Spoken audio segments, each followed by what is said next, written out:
Good evening. Coming to you from my bedroom, trying to become more centered and do things more on purpose. I know I haven't made a video in a very long time. I've had a lot going on, but I'm also very inconsistent.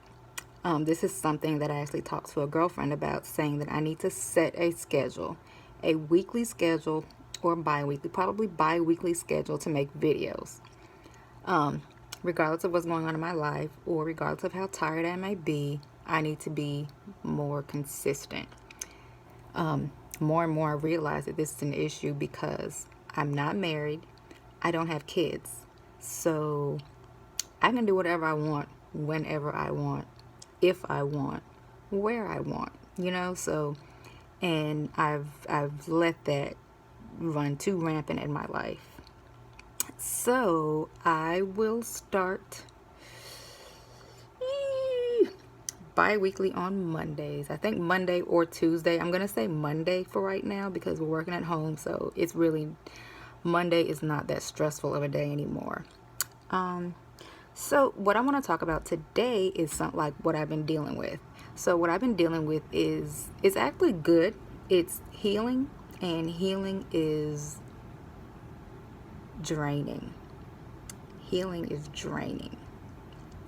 So I watched a sermon from the Covered Conference, and I'm going to try and put the link in with this video with a pastor. And the first night, Pastor Tasha Cobb, she's a singer, but she's also a pastor. She preached the sermon about the spirit of rejection.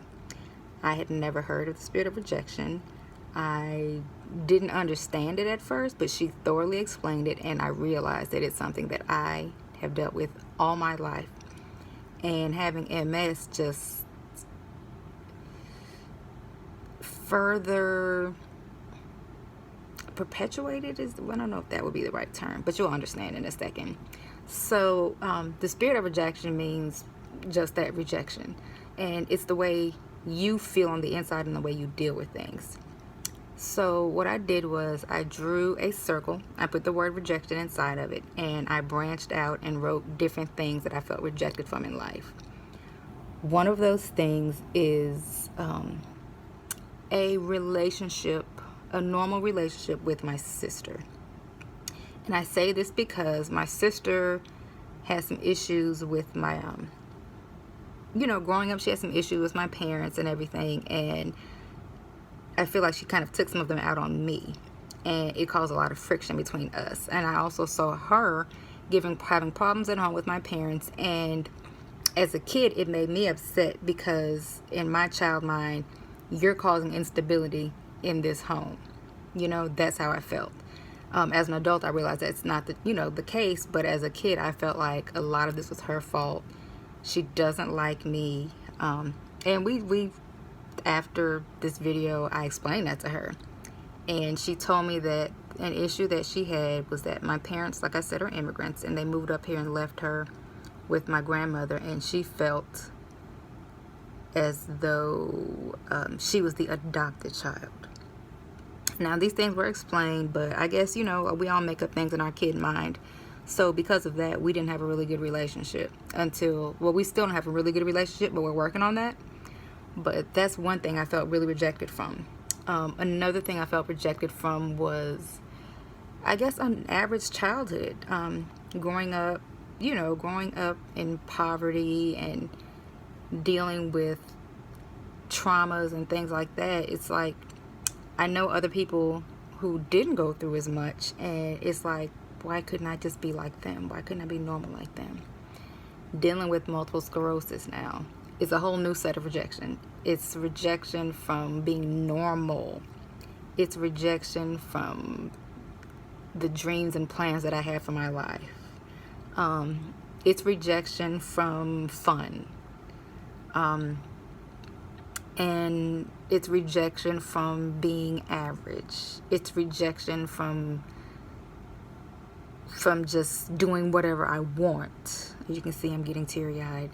But and then another spirit of rejection thing that she stated, because she was a pastor child, is you put it on yourself, the rejection of failure.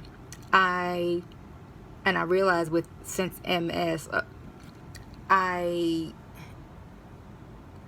never allowed myself to fail, and I hold myself extremely accountable, and almost to a point of punishing myself if I'm not successful in an area. And that's kind of how I felt growing up. It was like I had to do that. So like I had to do that because of family, there was family issues going on, and I thought my part was to always bring home an A, to always do good in school. That was my part. I rejected failure. I rejected C's. The first time I got a C in middle school, I cried because that was me, like I messed up. And since my accident, and I stopped teaching, I feel like my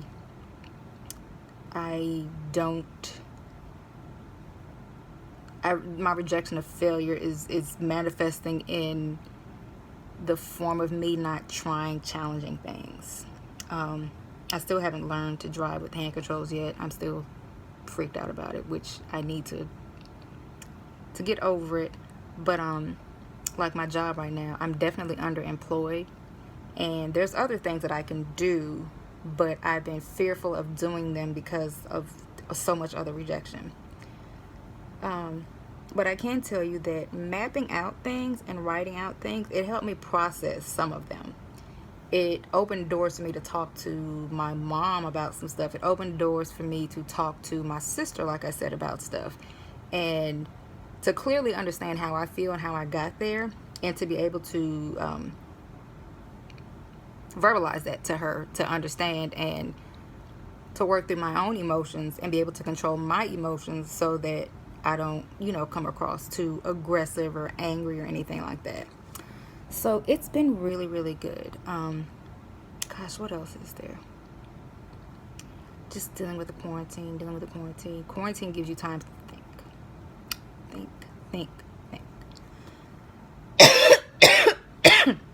Oh, excuse me. So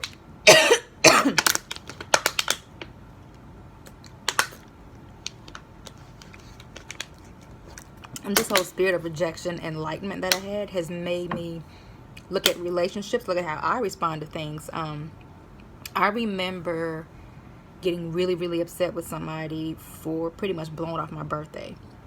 And I mean, like, unusually upset, and I recognized it within myself, but I didn't understand why. And thinking back on things, that was, besides getting an A or doing something, that was my other source of recognition I felt as a kid. It was my birthday, so regardless of the craziness going on, that was my special day. So it helped me to realize some things about myself so that I could go back and fix them. Excuse me to drink that water. So that's all I'm gonna say today. Feel free to comment, to ask me questions or anything like that. Anyway, have a great one.